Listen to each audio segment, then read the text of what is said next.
नमस्कार दोस्तों, क्या है वह मुद्दा जिसकी वजह से जल उठा बांग्लादेश? क्यों शेख हसीना ने दे दिया इस्तीफा? और बांग्लादेश में चल रहे प्रदर्शनों की क्या है वजह? बांग्लादेश में भारी हिंसक प्रदर्शन के बाद पीएम शेख हसीना ने आखिरकार इस्तीफा दे ही दिया। आखिर वह कौन से मुद्दे थे जिसकी आड़ में बांग्लादेश को जला दिया गया और शेख हसीना को छोड़नी पड़ी पीएम पद की कुर्सी और छोड़ना पड़ा देश? दरअसल 1971 तक पाकिस्तान और बांग्लादेश एक ही देश के दो हिस्से थे। पाकिस्तान को ईस्ट पाकिस्तान और बांग्लादेश को वेस्ट बांग्लादेश कहा जाता था।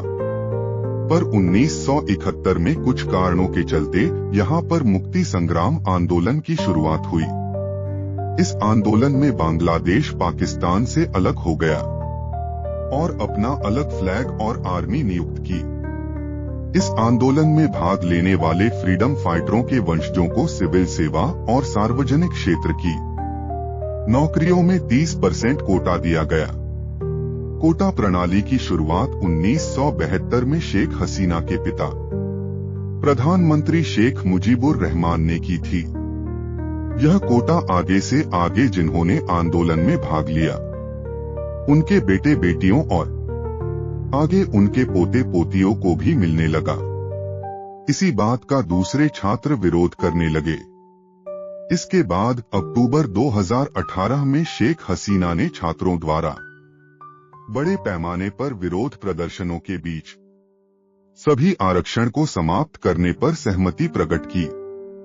पर इस साल जून में हाई कोर्ट ने शेख हसीना के फैसले को रद्द कर दिया और 1971 के फ्रीडम फाइटरों के परिजनों की याचिका पर कोर्ट ने कोटा सिस्टम को फिर से बहाल कर दिया।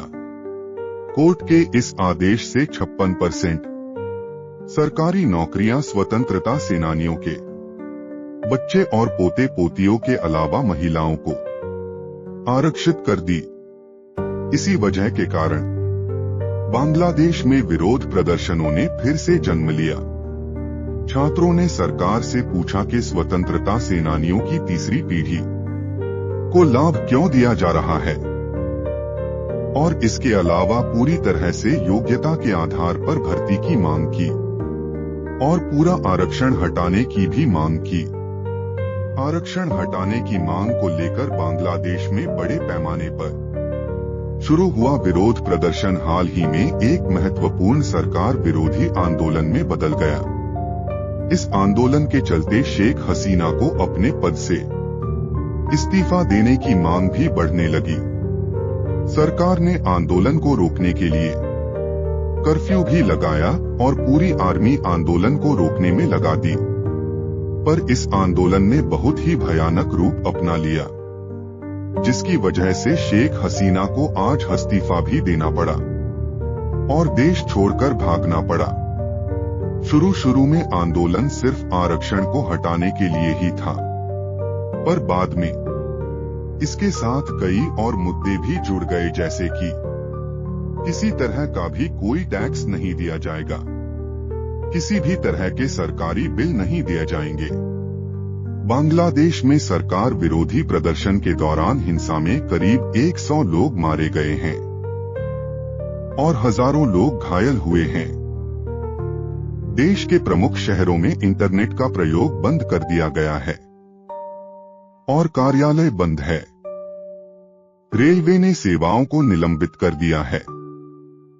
इसके साथ ही देश भर के कारखाने भी बंद है। बांग्लादेश इस समय बहुत ही भारी नुकसान में चल रहा है।